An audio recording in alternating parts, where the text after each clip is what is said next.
that we will not tolerate this sort of behavior against our citizens.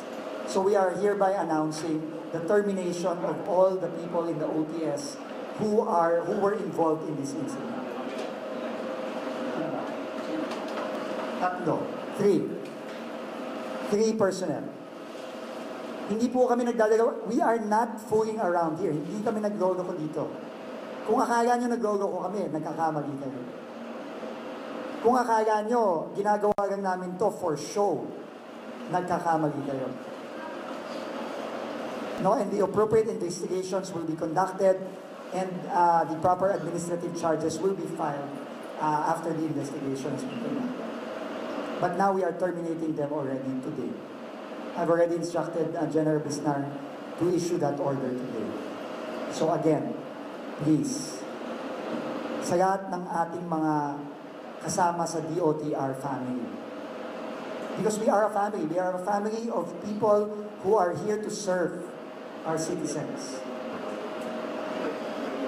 Ako po, hinihingi ko na ang pandinig ninyo. Kung hindi nyo pa kami naririnig loud and clear. We will not stand for any abuse.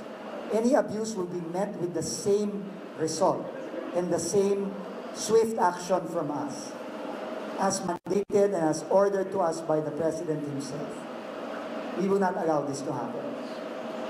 Okay? Apart from that, I've also asked Undersecretary si Jonko,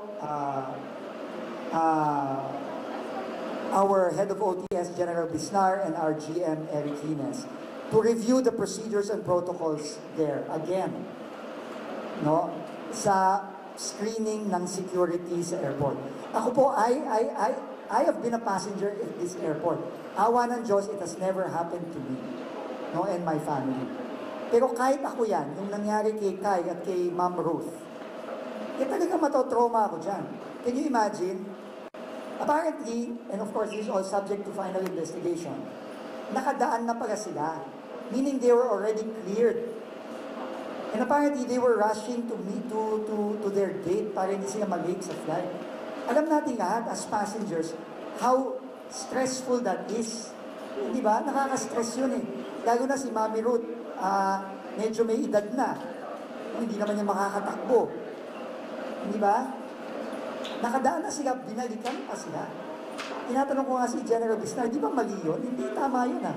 Once you are screened and cleared by the screener, you're done. Kaya nga siniscreen eh. Hindi ka pwede yung, ay, hinabol ka, tapos biglang haharasin ka. Hindi pwede yun. Doon pa lang mali na eh.